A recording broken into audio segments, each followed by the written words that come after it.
My friends, Donald Trump has authorized the first strike or the first strikes against the cartels that could target PCC and Comando Vermelho. Paulo Henrique Araújo reporting directly from Washington. Is that right? Is Trump coming after them? Hello, Shimon. Well, my friend, we have a situation here that was already expected, but not with the speed and context of what's happening. Colombia.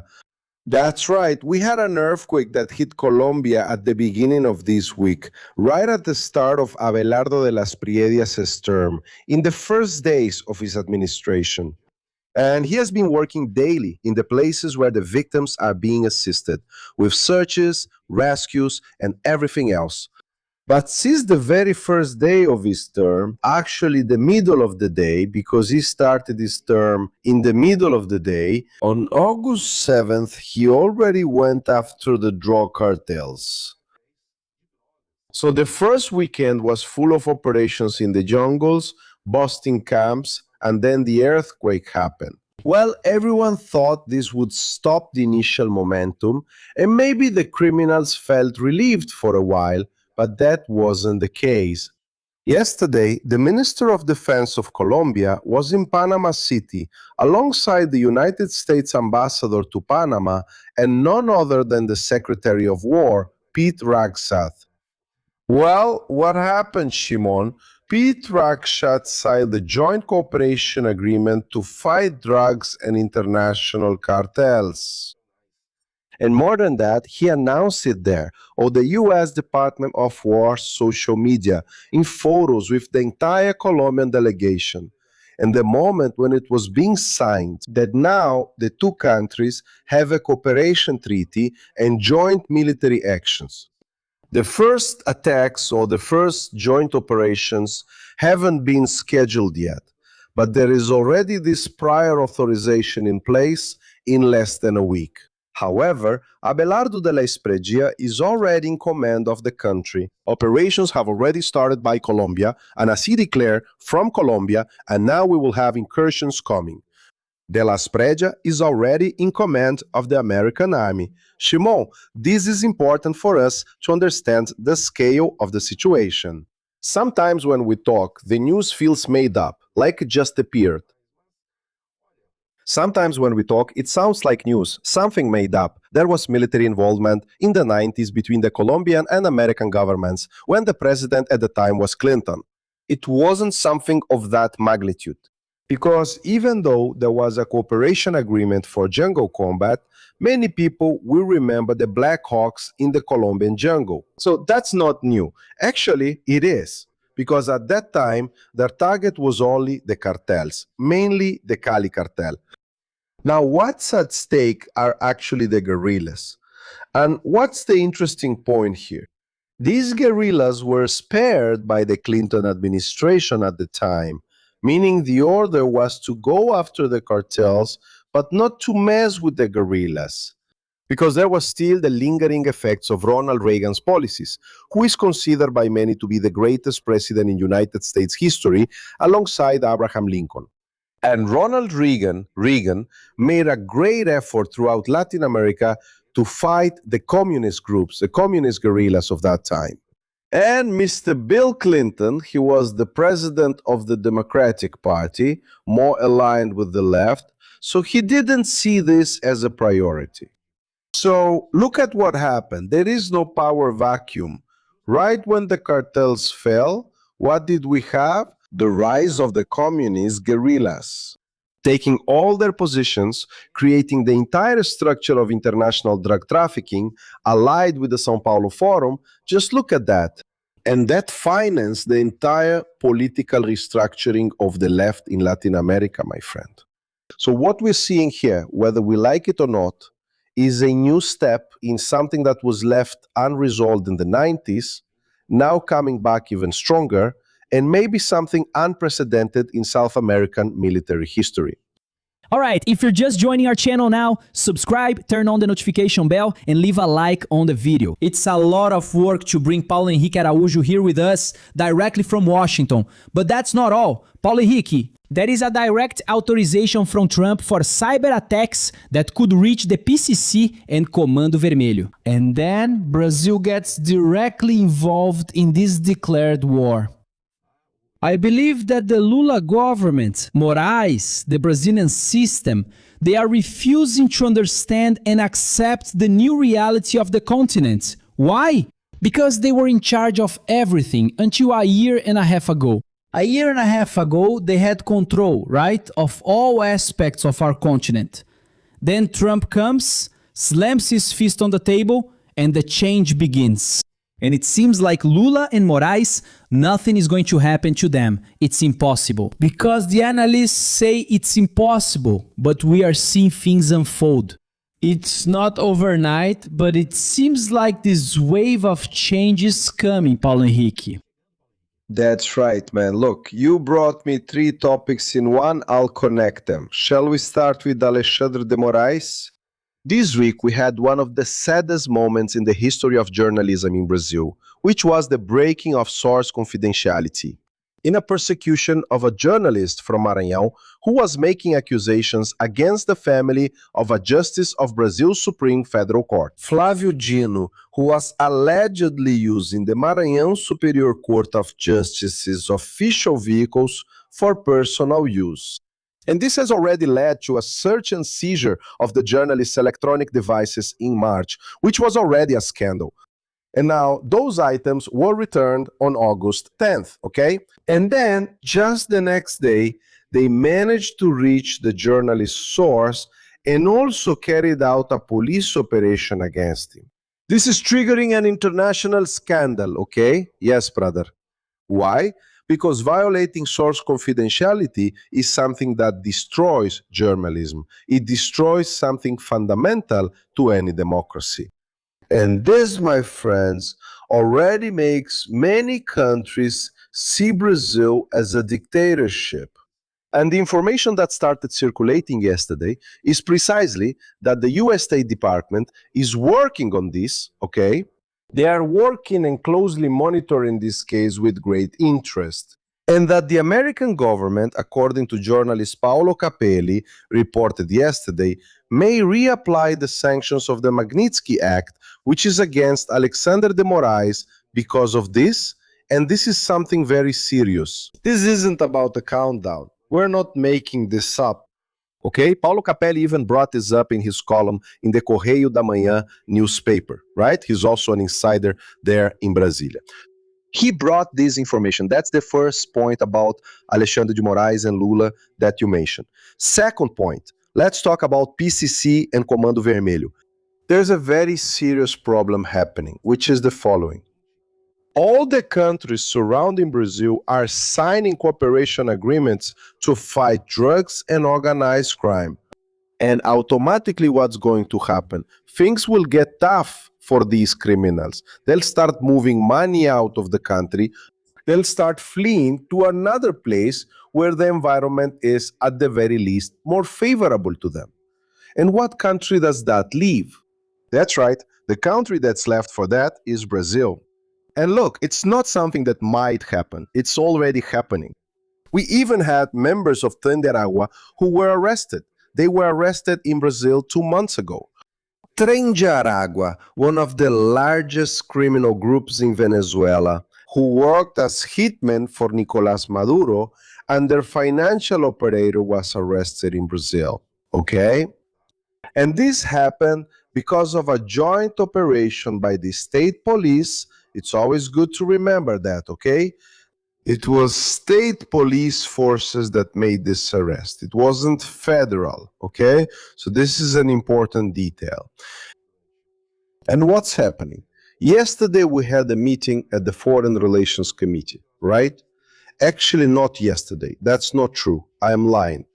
It was on Wednesday we had a meeting of the Foreign Relations Committee of the Brazilian Parliament, and the head of this committee, the president of this committee, Congressman Luiz Felipe de Orleans. And Bragança, he questioned Celso Amorim, who is the de facto foreign minister, okay? Mauro Vieira is just Celso Amorim's secretary. So that's what's happening inside the Brazilian government today. And Luiz Felipe de Orleans e Bragança asked Celso Amorim if he wasn't ashamed that Brazil is now the world's largest exporter of drugs. Celso Amorim looked at him with a blank expression and said, "But that is completely outside the scope of the topic I'm here to discuss." In other words, he is being cynical because he knows very well that Brazil is becoming this haven for drug trafficking. Precisely because of what's happening geopolitically and our growing distance from solutions offered by several countries, especially from the United States of America, to walk in the meantime. And then, Shimon, I get right to the point that you set up for me here. Because President Donald Trump then took on a new stance regarding the American arms industry. Just so we can get an idea, the main power of the United States, its great soft power, lies in the strength of its private sector. And unlike many countries, in the United States, it's not the state itself that manufactures the weapons. They hire companies like Lockheed Martin, for example, which is one of the largest weapons manufacturers in the world.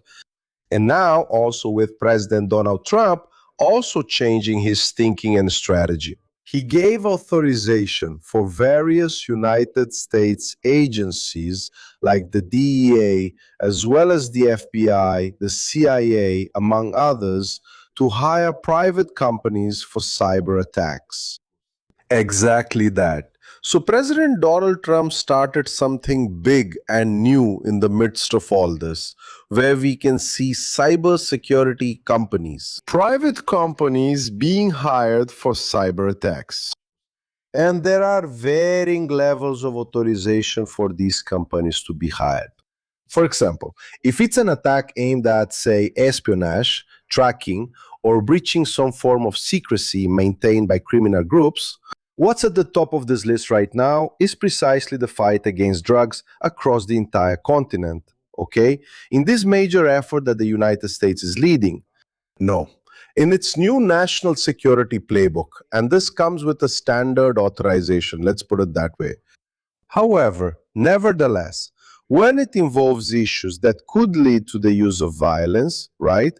For example, if you carry out an attack to disrupt equipment, take something down for a military operation that follows, then you need a higher level of access and authorization, maybe with the consent of the Secretary of War, Secretary of State, or even the American president himself. But that raises the stakes, right? It's something that, in a way, the United States was already overdue in doing, let's be honest here. But it changes the picture. And the ones who are really rubbing their hands together in the middle of all this are agencies like the DEA, right? Or what we call the DEA in Latin America, or also the CIA. But in the middle of all this, the United States of America is also doing something different, right, Shmuel? Because before, the CIA was the arm that operated internationally in all these countries. Now, Donald Trump, he is introducing something new, unusual in his administration, something that has been growing more and more, which are FBI offices in other countries, and now Peru is on that list.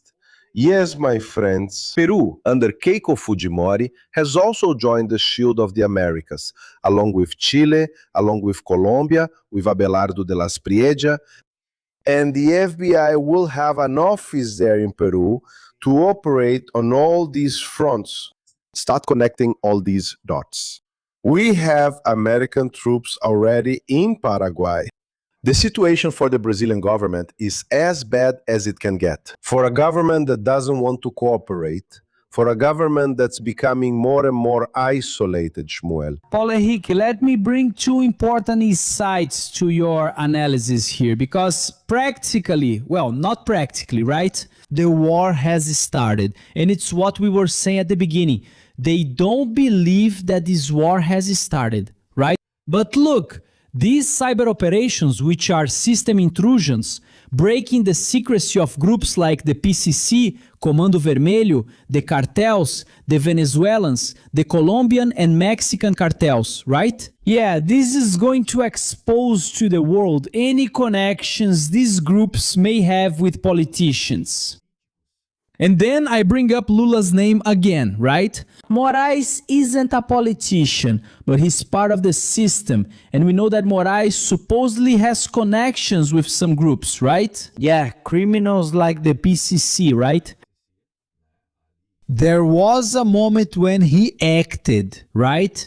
And that kind of connection has been attributed to him, right? And all of this can come to light now in these deeper investigations by the United States. And why are they investigating Brazil? Because Brazil is the big hub where this, besides being the biggest drug exporter in the hemisphere and one of the biggest in the world, it's also home to one of the largest money laundering systems for these cartels and groups, right? So PCC, Comando Vermelho, they launder money for Al-Qaeda, they launder money for terrorist groups from the Middle East, they launder money for the cartels. Because the Brazilian system, right, the financial and economic system anyway, it's well suited, technologically advanced, and makes this kind of activity easier. And can you imagine if they start finding the connections? Then I understand the desperation, right? And I understand why César Celso Amorim, who is the Brazilian Communist Chancellor, pretended the issue had nothing to do with him, right? They refuse to talk about the subject. Because if they open that door, they won't be able to close it again. Well, look, if you're new here and subscribe to the channel, you can become a sponsor, right? If you think this video should reach more people, more Brazilians, that it should break out of the bubble, you can use the information that appears on the screen to sponsor or use the little super thanks button down below, okay? Support this video, this conversation with our friend Paulo Henrique, who is speaking directly from Washington. And it doesn't stop with Brazil or with cyber attacks alone. We will have a meeting in Argentina, which is also doing this. It seems like Brazil is being surrounded little by little, Paulo Henrique, right? Do you know that story about the frog? The one where the frog goes into the pot and it heats up little by little and he doesn't notice, and when he realizes it, it's too late. He's already been cooked. It seems like that's what's happening with Lula in Brazil. That's right, Shimon. That's exactly it. Yesterday, the United States Embassy in Argentina announced a meeting, which will be the International Conference on Combating Drugs in Buenos Aires. I'll even pull up the statement here from the embassy itself on the US State Department website. Take a look. The United States Drug Enforcement Administration, in partnership with the Argentine National Security Ministry, will organize the International Conference on Combating Drugs from August 18 to 20, 2026 in Buenos Aires, Argentina. This year's summit will be held under the theme, Justice Through Strength and Unity. Wow. I'll repeat the slogan. Justice Through Strength and Unity. Reflecting the shared determination of nations around the world to confront transnational organized crime and global drug trafficking networks. The 2026 conference is expected to bring together between 400 and 600 high-ranking law enforcement officials and delegates from more than 100 member and observer countries of IDEC, as well as representatives from affiliated international police organizations. Participants will take part in high-level strategic discussions aimed at strengthening operational cooperation, sharing critical information, and coordinating enforcement priorities against narcotics trafficking, international money laundering, and narco-terrorism. This year's conference highlights the enduring partnership between the United States and Argentina and the ongoing commitment of the international community to destabilize the networks that fuel global drug trafficking and threaten regional and international security. Now, there's something interesting here, Chimo? Yeah. Because here's what happens. The comment you just made was very relevant. Brazil is becoming part of two dangerous hubs, okay? More and more, Brazil has been used for money laundering through the PCC and its various shell companies. Mainly, right? The information shows that gas stations and car dealerships, okay? Look at that. That's it. These are some places they're using, plus other structures. We have the Brazilian ports, mainly in the southeast, right? The port of Paranaguá, in what our dear Borghet would call Paraná, Alborguete, and also the port of Santos are used to send drugs to Europe and Asia. Brazil is one of the major destinations for international arms trafficking for organized crime, because Brazil doesn't manufacture weapons, right? We barely have Imbel and Taurus here in Brazil, but criminals don't use Imbel or Taurus, right? Let's be honest. So there's this whole influx of weapons that goes to Brazil, and when you start digging into this, you're definitely going to run into political figures, right? Why? Because we have the São Paulo Forum. The São Paulo Forum, for those who have read my book, right? The São Paulo Forum and Pátria Grande, you know about all the connections that exist. Does Shimon have the screen there? Look at that. This book shows several of these connections, where organized crime took part in political planning meetings, where there are many connections already, right, in the hands of the American government. And that's why Maduro was arrested. Maduro wasn't arrested because he criticized Trump. He spoke badly about the United States. No, Maduro was arrested because of all his connections with these groups, okay? And look, Shimon, here's some more information as we keep working on the agenda, right? And things just don't stop. There's another president who is now a former president who might be very afraid of being arrested by the United States of America, who is none other than Mr. Gustavo Petro. What? What's happening? Gustavo Petro, he's a political protege, okay? In the political and electoral field, he's a political protege of Hugo Chavez. And we know that another political protege of Hugo Chavez is Mr. Nicolás Maduro. Nicolás Maduro was arrested. Why was Nicolás Maduro arrested? Let's focus on that.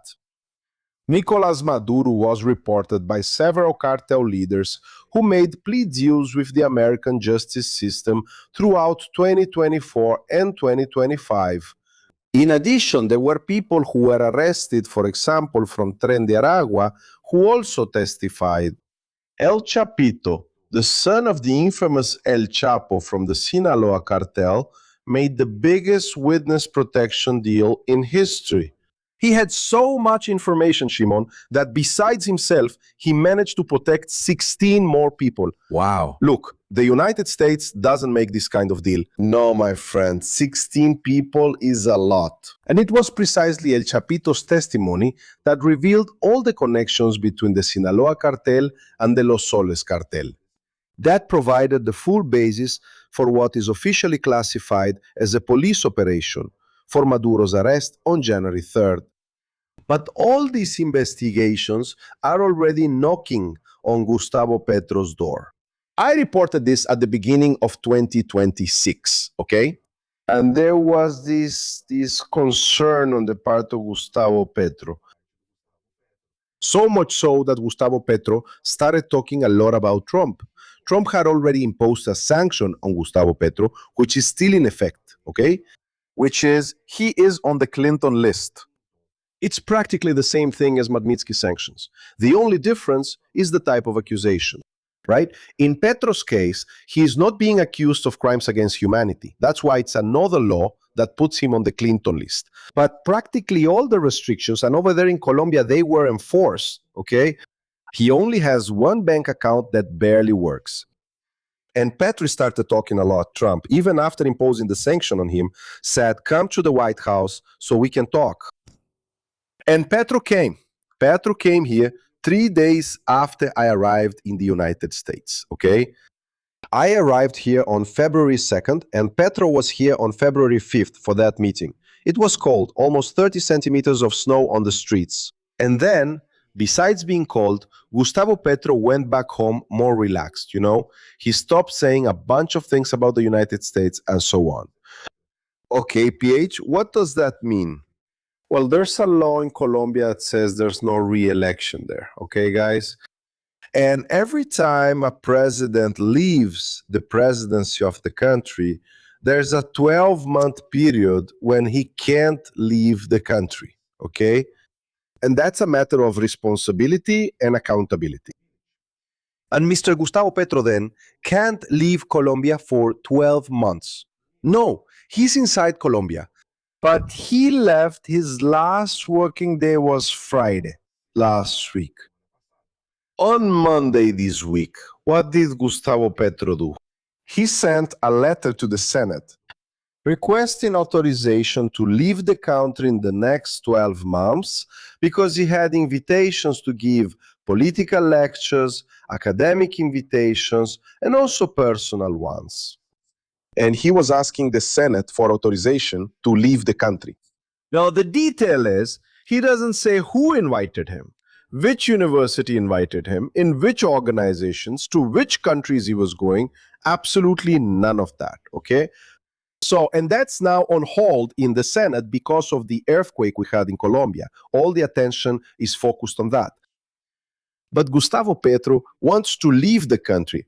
The information I was able to gather, including information from my colleague Colonel Gerson Gomes, shout out to him, is that Gustavo Petro would be going to Brussels. By the way, who's in exile there? There, another member of the São Paulo Forum, Rafael Correa, former president of Ecuador, who is a fugitive from the justice system of his own country. And to wrap up the comment, here's the detail. Colombia has an extradition treaty with the United States of America that even allows Colombian citizens to be extradited. So, my friend, I'm telling you, there are people who are getting very, very, very, very worried. And it's like you said, Shimon, the war has already started. But there are people who are refusing to realize it. It's hard to accept because when you control everything, right? Finding out that you're nothing anymore, that now you're a pariah, and that you can just be, simply taken away, it's hard. It's hard to accept. And there's another detail in what you said about Petro. His wife has already run off to Nicaragua, right? He chartered a jet and filled it up, must have filled the bags with money, with their stuff, and already sent his wife off to Nicaragua. Why not Brazil? Why not Europe? But to the dictatorship in Nicaragua, right? So they're getting ready. I think the only two guys who aren't prepared for any of this are Lula and Moraes. They think they live in, another land, in a parallel reality of the multiverse, right? Where this won't happen. Because their actions this past week, they called Trump out. They picked a fight with the United States. They just blocked another American social network, Palihiki. I don't know if you already have any reactions from Washington about this social network that was blocked, it's banned from doing live streams, right? With the excuse that they're going to save the children. But that's not what it's about at all, and we know that very well. It's the pre-election period, and they're starting to block things. But it has to start somewhere, right? They block, see how people react. People didn't go out on the streets. Trump didn't do anything. Nobody shouted. Nobody protested. So should we block another one? They block another one, and that's how they take power. Moraes doubled down against the journalists, already knowing that the United States was monitoring. And then obviously there's a biblical law that says pride comes before the fall. Today, Lula, Moraes, the whole system is arrogant. Because even the journalists, we saw journalists defending Moraes. That disgusting guy from Bandeirantes, I'm not going to say his name here, but he's disgusting, you know who he is, was saying today that the journalist really is a criminal and that Moraes is absolutely right. That's the level, the arrogance of the system, right?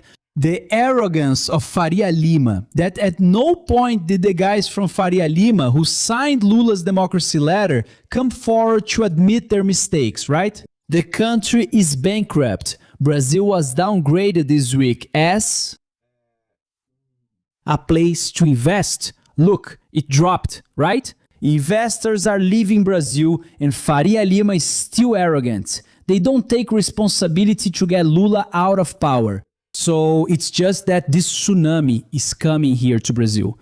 We can see it's coming, but they keep doubling and doubling and doubling down on their bet. Lula received the Russian spy at the presidential palace, put him in the Navy and in a Brazilian university, with a proposal to participate in a drone manufacturing network, precisely with Russia, which uses drones to attack Ukraine, right? And the even closer relationship with China. Paulo, it seems like they're asking, come Trump, come get us, come take us away. And before, a year and a half ago, it was impossible for any serious person to say, no, the United States will come to Brazil or will come to Brazil to arrest criminals. It was impossible to say that, but today, that's no longer the case. Today, you're not crazy anymore if you openly say, look, at any moment, an American force could come and take the Brazilian criminals away. Because that's happening around here, Paulo Henrique. Look, I remembered once again the late Al Borghetti. Am I crazy? Am I going crazy? Am I crazy? No! I'm not crazy, right? Al Borghetti, a legend of Brazilian journalism, right? A legend from Paraná. And look, I'm going to add a little more to the mix because a lot happened this week. Look, Shimon, it's tough, my friend. Let me tell you something else. What if I told you that Brazil might start financing Iran now? Yeah. Yeah, there was that BRICS bank, right? Iran is going to take over. Right? Yeah, we have Mrs. Dilma Rousseff, your president. Yeah, my friends, you miss Dilma. Dilma showed up in a big way twice this week, okay? Yeah, I'll tell you about both times. The first is about the BRICS Bank, because Iran might be joining the BRICS Bank. There was a meeting between Ms. Dilma Rousseff and the president of Iran's central bank, where she said that Iran is very important and necessary, and that having them in the BRICS Bank would be extremely wonderful. What is going on, guys? With the BRICS Bank issue, we have the investment that will be made inside Iran with money from the BRICS member countries. Well, just a detail, the BRICS Bank was founded during Dilma Rousseff's government in Brazil, okay? Brazil has around $10 billion invested in that bank. Look at the amount of your tax money there, my friends. My taxes here, Shimon's taxes, and all of ours, okay? We are now paying this bill to a terrorist regime.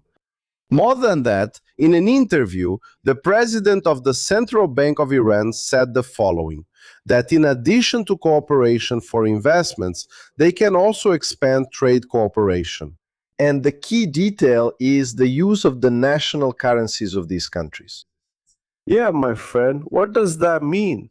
You're seeking de-dollarization, which is something Donald Trump will not accept. The American government will not accept it. And that's just how it is, period. Lula, he has an obsession with this issue that not even Russia or China has the courage to confront the United States over. Not even China. Not even China. Just to make it clear. At the time of the BRICS meeting in Brazil last year, when Lula kept talking about this story, Lula said, no, I'm going to turn up the rhetoric. Then he turned up the rhetoric and the other countries immediately backed off. China said, no, I don't know anything about that. Then Russia said, no, this story is Brazil's. We have nothing to do with it. You can check it out. Right? China, Russia, the other countries, everyone said, no, that's Brazil talking. That's Lula's thing. We have nothing to do with it. Okay? And now Iran, taking advantage of the nonsense of Luiz Inácio Lula da Silva and Celso Amorim, it's always good to remember the name Celso Amorim. That name has to go down in the scoundrel, the blacklist in the history of Brazilian diplomacy. Okay? Celso Amorim, who is a protégé of Fernando Henrique Cardoso, who, by the way, right, So it's a situation that's getting more and more critical. It's impossible to know whether Lula making this move with Iran is a divine act or a diabolical one. Because if he does it, it gives the United States even more justification for interventions and gives them even more reason to go harder against Lula's government, right? And on the other hand, it throws Brazil and Brazil's economy even deeper into trouble, right? We become even more susceptible to external actions. So, is that a good thing or not? We know that a healing process like Venezuela's is painful for everyone, folks. Right? It's hunger, it's desperation, it's violence. Until it got to the point of arresting Lula, right? Until it got to the point where they decided to take military action to remove Lula from here. How many people have already died? How many people have already gone hungry? How many people have had to flee the country, right? Although, as I've always said, Trump doesn't have all that time to just wait around, but it's not going to happen tomorrow. And tomorrow is when the desperation hits, because you need to buy rice and beans today, right? It's not like you have another 15 years of savings to withstand Lula completely destroying Brazil and then being removed from here. And I honestly, Paulo Henrique, I don't see the system yet. I still haven't felt the system wanting to spit Lula out of here. Maybe when Trump starts going after these guys personally, right? Then they might organize to kick the left out of here. But for now, it seems like they're with him until the end. Yeah, my friend, yeah. And to make it all worse, man... Can't get any worse.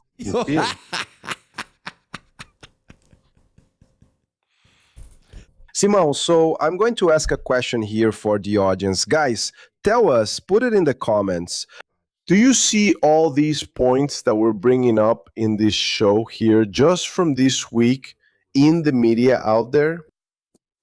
I doubt you can find it, right? A collection like the one we're putting together here. And you can pause the video and research each of the topics. You'll find everything we're talking about. All of this is happening in real time, just like that. For those of us who work with international relations, it even makes our hearts race, right, Simão? Because you say, my God, it seems like things are really bad, but they can get even worse. Let's go. Dilma Rousseff was featured by Cuba's foreign ministry, okay? And the social media of the Cuban dictatorship promoted a video of Dilma marking what would have been Fidel Castro's 100th birthday. That's right. And Dilma was saying that he was the great commander, talking about how much she learned from him and from the Cuban regime, and that he was the one who led the actions. At the moment when the United States is talking about carrying out a military operation in Cuba, this week, no. They already said it's ending, right? They declared open war on Cuba and that the regime is going to end. They're going to overthrow the regime. You know when you pull out a tick or a botfly larva that's inside the body, like that, you pull it out? But you pull it out without any care. You're going to pull it out so that nothing is left. That's what they're going to do with the regime. They should do the same here with Lula, right? Look at the level of desperation Brazilians reach, Paulo. We cry out in pain for Trump to come and get this gang out of here. And it's even a bit naive, isn't it? No, because it's already happened. It already happened there. Look, in Venezuela. It's happening in Cuba. It happened in Iran. They went there and killed the Ayatollah. And then everyone says, no, but Brazil is different. Look, it has a pig's face, a pig's snout, a pig's tail, it grunts like a pig, and it's not a pig, right? So we see it, and it's a plea, right? Because we don't have hope anymore, Paulo. The hope is really that help comes from outside, right? Because for the system to reorganize itself here, you would really need to not have anything left to feed your child. And maybe not even that, right? Because Venezuela itself, the Venezuelans couldn't fix the system from within, folks. Look, so Shimon, we still have elections this year. Let's see what happens, right?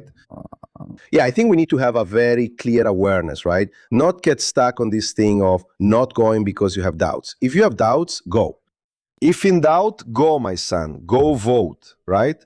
Go. We have to show up because these elections are very important. And more than that, right? Regardless of whether we agree or not, whether we think it's good or not, Lula has this concern, okay? There is information from back in January that we managed together indicating that Lula actually consulted, okay, after Maduro's arrest, he went to consult with officials from the Brazilian armed forces to find out if Brazil would be able to defend itself from an operation like the one that happened in Venezuela, okay? And then we'll use Múcio's words. What did Múcio say, the Minister of Defense of Brazil? You asked me a lot, in the case of a US military operation in Brazil, what would happen? I would say that I open the gates because there's no money for anything, not even to fix the gate, okay? In other words, if the guys break down the gate, there's no money to fix it. But it's complicated, right? We have the issue of wage squeeze. How many military personnel out there are without labor rights? Right? No overtime, no 13th month pay, no vacation, right? And with the same salary for years, right? But for Mrs. Yanya's trips, there's no shortage of money, right? So the amount, right, of turning on the spigot of public money, which just gets drained off into corruption and a bunch of other things, there's no shortage of money. So the situation in Brazil is extremely critical in this sense. So this leads many Brazilians to really think that the solution has to come from outside, right? An operation like that would be the best way. Personally, I don't think it's impossible for this to happen. But Shimon, my honest opinion about this is that I still don't think we're at that point. But anyway, let's go. Let's do this here. It's just that the world isn't the same anymore, Paulo Henrique. It's not. Yeah, I don't know if you agree, right? But after January 20th, when Trump took office, the world hasn't been the same because it really was impossible. No, it's not. It was impossible to say, no, Americans are going to come and arrest the president of Brazil. It was impossible. And it still is for you to say that, right? Because I'm not going to vouch for it and say, look, on such and such day, the special forces are coming to get Lula. Because it's still unbelievable, but not anymore. Yeah, that's the point I want to make. Let's do something here first. Knocking on wood. You heard that, right? Knocking on wood here. Lula wins this election. My God. He's going to double down because, as you said yourself, Patrushev was in Brazil. There's the Iran issue. There's the issue we brought up here. Throughout the whole program involving the fight against drug trafficking and organized crime, all the points we discussed. Lula, if re-elected, he's going to double down, my friend. He will. He won't back down. I can even imagine that at the beginning of his term, he'll try to talk to Trump, make a deal, something like that. But it won't last 6 months. Mark my words. If, God forbid, Lula gets re-elected, he'll try to get closer to Trump. It won't last 6 months. But how do you know, PH? We've seen this happen before. It didn't last. Okay, Lula and Celso Amorim, they're used to appeasement politics and just kicking the can down the road. But that doesn't work with the Trump administration. And I'll say more, Shimon, I'll say more. You said something very interesting. Trump doesn't have all the time in the world. He has 2 more years in office. But most likely the successor will be Marco Rubio. Hey, my friends, now I'm going to talk just like you, Shimon. My friends, with Marco Rubio as president, then Lula is in a tough spot, okay? That's what I can say very clearly, my friend. Very well. Look, if you think this program is important, that it should reach more people, become a sponsor of this video, of this live stream, okay? Use Super Thanks, use the like button, use the gift option there, the super chat. There are several little tools you can use to sponsor and spread this message, this deep analysis we had here with Paulo Henrique Araújo directly from Washington. And you can also use the information that's appearing on the screen now, okay, to contribute. Use the QR code, use the number there, and you'll help bring this content to more people. Paulo Henrique Araújo. Your wonderful books are right here on my nightstand, right? They're even here on the card for anyone who wants to get them, okay, folks? Yeah, we support Paulo Araújo and also learn how the world works. They are pieces of the global and national board where you will understand what's going on. Because there are people who never studied, never looked into it, and think the world is ending. No, this was built. It was built, and today we are seeing how everything is unfolding. So here is the São Paulo Forum and Pátria Grande by Paulo Henrique Araújo, okay? You guys, yeah, it's here on the card. Just click and get it. There's also this one for you to understand how the left took power inside the United States. And it's terrifying, but it's liberating to understand. You know when a blindfold comes off your eyes and you say, oh, now I understand everything. Here, look, this wonderful book. And we have this one too, The Fall of Democracy in Brazil, which shows exactly where the decline of democracy began in our Brazil. All these books are here, and even more, right? There are 5, 6 books that Paulo Henrique Araújo has and that are available here for sale. Paulo Henrique, and there's the channel. Wonderful, amazing. Check out his channel there. Here, right? Here where we are. Subscribe, turn on the notification bell. Exactly. And there's also PH Walks, Geopolitics Made Simple, which we need to bring you on there sometime, you know, Shimon. It's time for you to drop by PH Walks too, my friend. It will be a pleasure to have you there. I also thank everyone watching for being here with us. The fragility of those who lose control of their own narrative is brutal. Whether in the chess game of high geopolitics or in the ruthless survival of the free markets. The same pain felt by a political leader who sees their stands empty because they can no longer hold the audience is the pain that destroys great talents today. Because in the game of power and in market survival, those who are not seen are swallowed up. Today, the most valuable currency in the world is attention. As a top entrepreneur or professional, the hardest part is excelling at what you do yet still feeling invisible. You have a great business, great knowledge, but nobody knows you exist. Have you noticed how hard it is for people to absorb serious content on social media?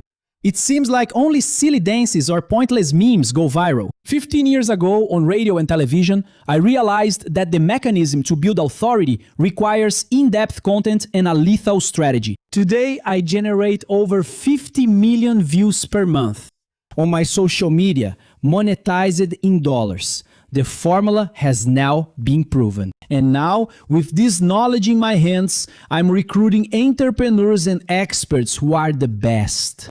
But I remain in the shadows so they can break through the bubble, be recognized at the top, and have their expertise monetized. Because now, the game is about media. And those who understood this managed to break through the bubble. Your identity can't be outsourced. The owner needs to take responsibility. We need to direct the vision. Is the time over when you could just record a video with your phone any way you wanted and still get results? The digital world demands absolute professionalism to force the algorithm to work for you. So, on August 16th, I will host a fully in-person immersion, face-to-face with me, locked in my studio.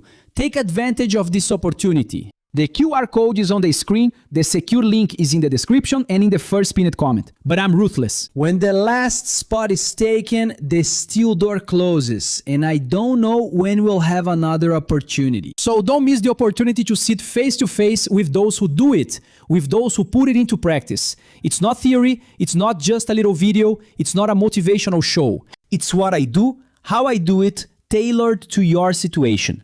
Click the button now and come. Subscribe to the channel, turn on the notification bell, give the video a like because it takes work to make it. Shield your mind.